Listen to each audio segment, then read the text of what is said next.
Hujambo na karibu katika majadiliano yetu ya Kiswahili leo mnamo tarehe 31 mwezi wa 3 mwaka wa 2026.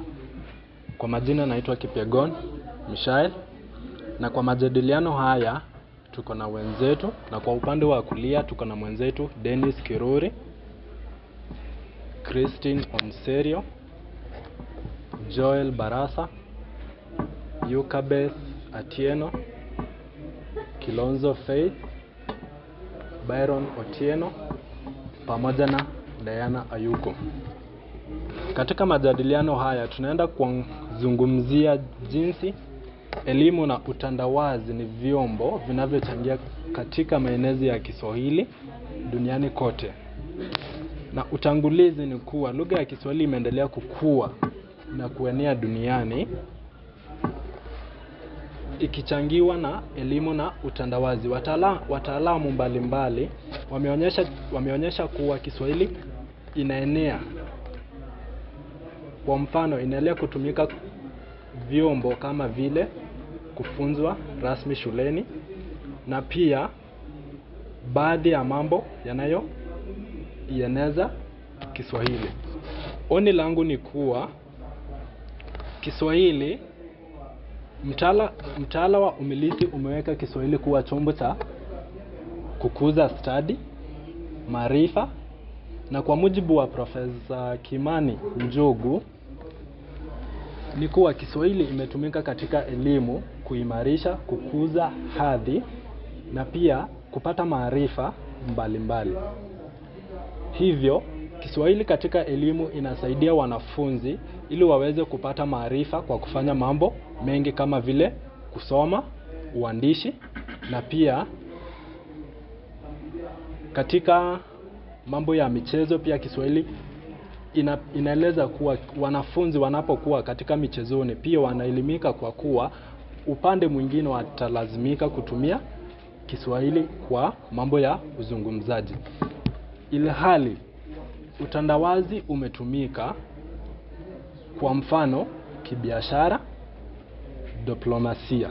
Na kwa hivyo katika utandawazi Kiswahili imetumika katika kimataifa kote ama kitamaduni ili kuweza kuunganisha mataifa mbalimbali. Nashukuru. Naam, kwa upande wa elimu imekuwa chombo muhimu katika kueneza Kiswahili. Katika nchi kama vile Kenya, Tanzania na pia Uganda, Kiswahili ni somo la lazima, hali inayoongeza idadi ya wazungumzaji. Mfano mzuri ni vyuo vikuu kama Chuo Kikuu cha Nairobi, Chuo Kikuu cha Dar es Salaam, ambavyo vinafundisha Kiswahili hadi ngazi ya juu. Kama vile Harvard vinafunza Kiswahili katika katika hadi za juu kama vile uzamili. Hivyo basi kuendeleza Kiswahili katika duniani. Pia kulingana na Ngugi wa Thiong'o, matumizi ya lugha za Kiafrika kama Kiswahili husaidia kulinda utamaduni na kuimarisha maneno tunayotumia kila siku. Maneno kama vile ugali, githeri yanasaidia pia kukuza Kiswahili na pia vile kukuza utamaduni.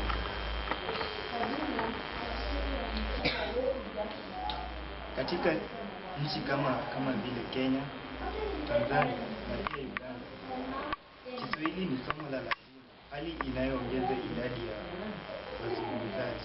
Tuangalie jinsi ambavyo elimu inatumika katika kueneza Kiswahili. Tunaona ya kwamba kuna utafiti na taaluma ya juu. Hapa tunaona vyuo vikuu vikifunza lugha ya Kiswahili, ambapo wanafunzi wanafunzwa lugha na jinsi ambavyo wanaitumia. Kama mwalimu wetu Bwana Mwita anayetufunza lugha ya Kiswahili, na kuna wengine kama Assumpta K. Matei ambaye alienda Chuo Kikuu cha Nairobi aliyeandika riwaya ya Chozi la Heri. Hivyo tunaona ya kwamba hapa kwa taaluma ya juu kuna wanafunzi ambao wanaenda chuo kikuu, wengine wanakuwa walimu, wengine wanakuwa wachapishaji wa vitabu vya lugha ya Kiswahili. Tuangazie jinsi ambavyo utandawazi unasaidia kueneza lugha ya Kiswahili. Tunaona kwamba kuna elimu ya kimataifa.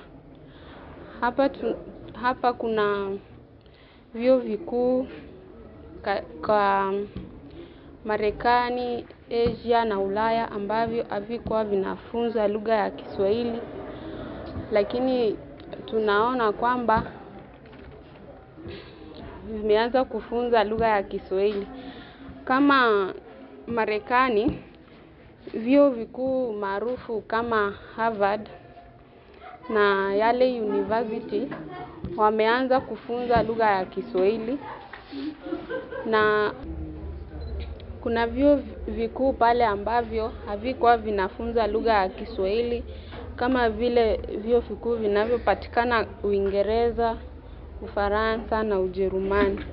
Pia kuna Asia ambapo Kiswahili katika nchi ya China haikuwa inafunza lugha ya Kiswahili, lakini tunaona kwamba kupitia utandawazi Kiswahili kinafunzwa katika vyuo vikuu vinavyopatikana nchi ya China.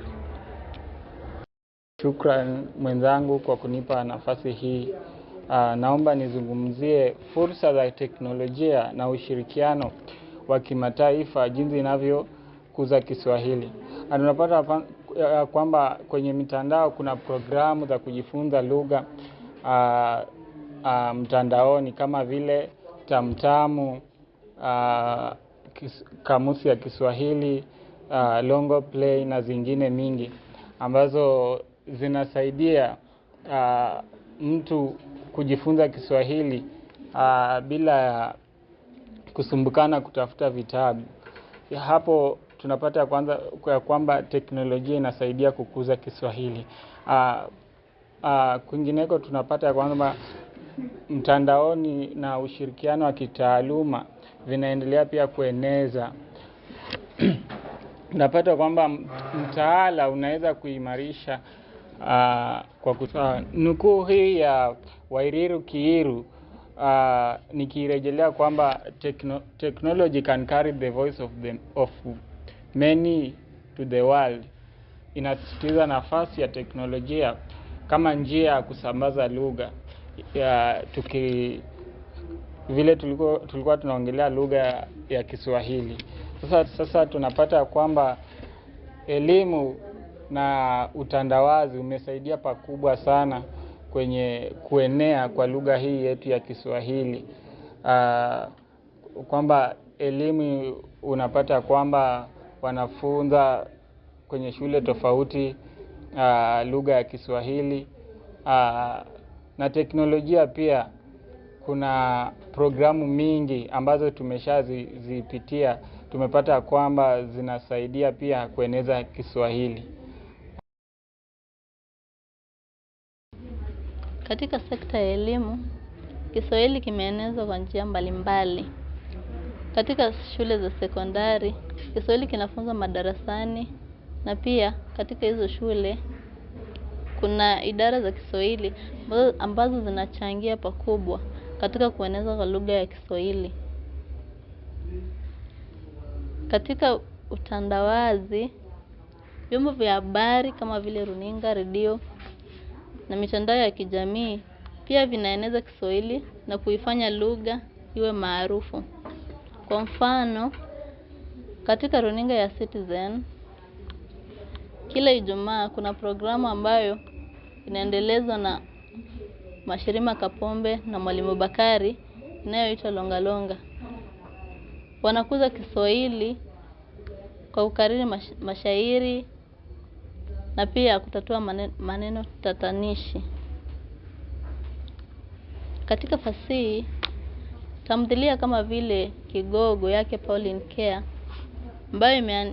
ambayo imepata umaarufu mkubwa katika shule za sekondari, pia imechangia sana katika kukuza Kiswahili nchini Kenya.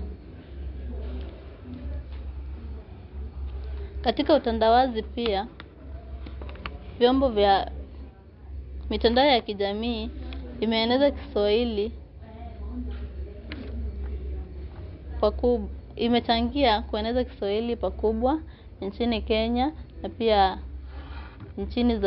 nchi ya nchi. Na pia waandishi maarufu wa fasihi na Kiswahili kama vile Penina Mlama, mwandishi wa tamthilia na riwaya ya Shaban, imeeneza pia ukuaji wa Kiswahili nchini. Kimalizia, kufasiri vitabu kutoka lugha nyingine hadi Kiswahili husaidia kueneza lugha na kuifanya kuwa na ushawishi mkubwa. Sawa, nikiangazia hii mjadiliano wa elimu na utandawazi kwa jinsi inavyo eneza lugha ya Kiswahili duniani kote, naanza kwa uchapishaji na utafiti wa Kiswahili. Ukiangalia vitabu mingi sana siku hizi zimechapanishwa kwa Kiswahili. Hii inapatia wanafunzi fursa ya kujifunza Kiswahili na kujua mengi kuhusu Kiswahili, ndiposa ienee sana duniani. Na tena kueneza kwa hii lugha ya Kiswahili, kama nchini geni Tanzania wanafanya karibu kila somo kwa Kiswahili. Iwe ni hisabati, sayansi ama somo yoyote tu wanaifanya kwa Kiswahili. Hasa inaeneza Kiswahili kwa upana.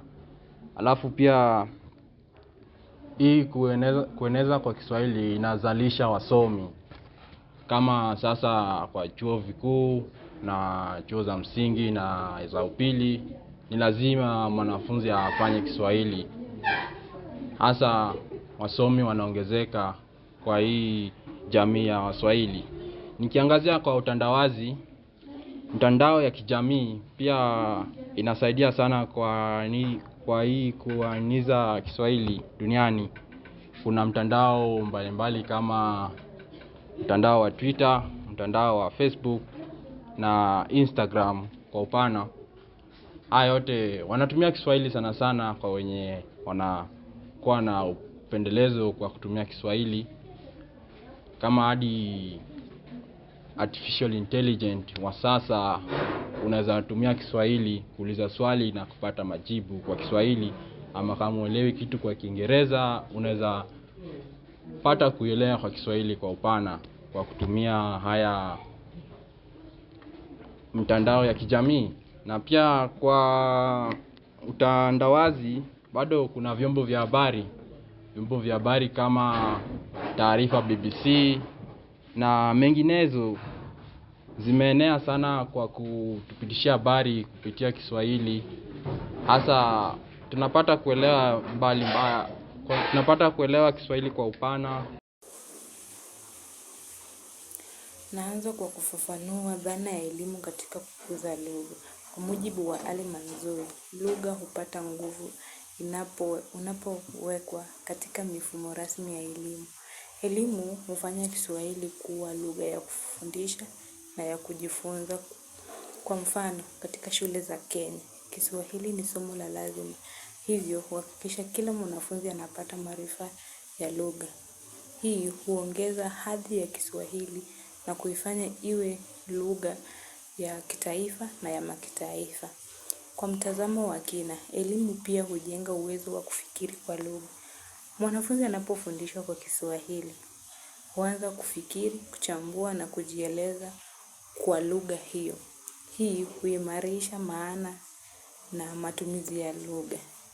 Hata hivyo, changamoto ipo pale ambapo baadhi ya taasisi zinapendelea kuingiza Kiingereza jambo linalodhoofisha Kiswahili. Na nikiangazia nafasi ya utandawazi katika kueneza Kiswahili. Tukiangazia jambo la vyombo vya habari na teknolojia, redio, television na mtandao ya kijamii hutumia Kiswahili kufikia hadhi kubwa. YouTube, podcast na blog hueneza Kiswahili kimataifa. Na tena tukiangazia mtandao ya kijamii, vijana hutumia Kiswahili kwenye majukwaa kama Instagram, TikTok, X. Huchangia ubunifu wa lugha, kwa mfano Sheng kama lahaja changamani. Na tukiendelea na diplomasia na biashara, Kiswahili kimetambulishwa kimataifa, hata kufundishwa nje ya Afrika. Hutumika katika mikutano ya kikanda kama Afrika Mashariki. Tukiangazia changamano, licha ya mafanikio hayo, kuna changamoto kama kuathiriwa na lugha ya kigeni kama Kiingereza. Kuibuka kwa Sheng ambao wakati mwingine hupotosha Kiswahili sanifu. Ukosefu wa rasilimali za kutosha katika baadhi ya taasisi. Kwa kuwa BBC inatangaza habari kwa Kiswahili, imewawezesha Kwa majina ni Diana Atieno Oyuko. Nikitoa mchango wangu katika swali ambalo tunalijadili, lile jinsi ambavyo elimu katika utandawazi ni hali ya kubadilika kwa mtazamo wa kijinsia. Tunapata ya kuwa mwingiliano wa utamaduni na teknolojia na mawasiliano ya kimataifa. Tunapata ya kuwa lugha na utamaduni wa Kiswahili umeleta mabadiliko katika matumizi ya lugha pamoja na maudhui za kazi za fasihi. Kwa vile waandishi wengi, baadhi ya waandishi hao wameanza kuandika kuhusu haki za wanawake, usawa na changamoto za kijinsia. Kwa mfano, kwa mtazamo wa mwandishi wa tamthilia wa Ngao wa Jadi ya Penina, tunapata ya kuwa kuna maudhui yanayoonyesha nafasi ya mwanamke katika jamii na changamoto anazokumbana nazo. Jambo linalochochewa pia na utandawazi. Vile vile, Del Himes, mwandishi wa kitabu cha Kiswahili, anatoa mchango wake vile elimu katika utandawazi inaonyesha mabadiliko ya fikra na nafasi ya kijinsia katika jamii.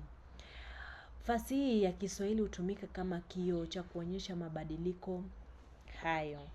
Na tena utandawazi pia ni mchakato wa kuenea kwa mawasiliano, biashara na utamaduni duniani kote. Tunapata ya kuwa elimu na utandawazi zimechangia sana katika kukuza na pia kuathiri lugha ya Kiswahili. Mfano, Noam Chomsky anavyoeleza katika nadharia ya umilishi wa lugha, tunapata ya kuwa utandawazi una mchango chanya kwa Kiswahili. Kwa vile imesaidia kueneza Kiswahili kimataifa kupitia vyombo vya habari na hata mitambo vya kijamii.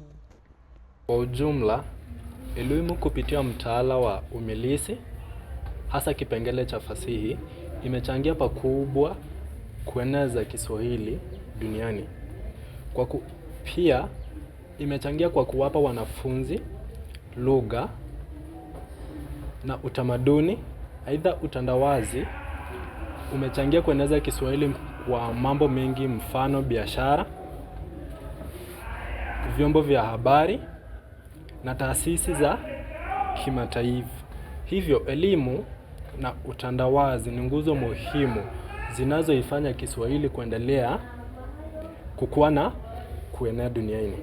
Kwa hayo sina mengi, ila pia nasema kuwa pia sisi tunapokuwa wanafunzi tuweze kutumia ama tuweze kuwa vifaa vya kueneza Kiswahili duniani, na pia kutumia Kiswahili ili kueneza maarifa kwa wenzetu na kwa wengine, kutumia mambo mengi kama vile tukiwa katika riadha mbalimbali. Hivyo tuwe vyombo vya kueneza Kiswahili duniani ili tuweze kuikuza Kiswahili na ili tuweze kuipa Kiswahili nafasi ya kukua na ili tusiweze kuipoteza.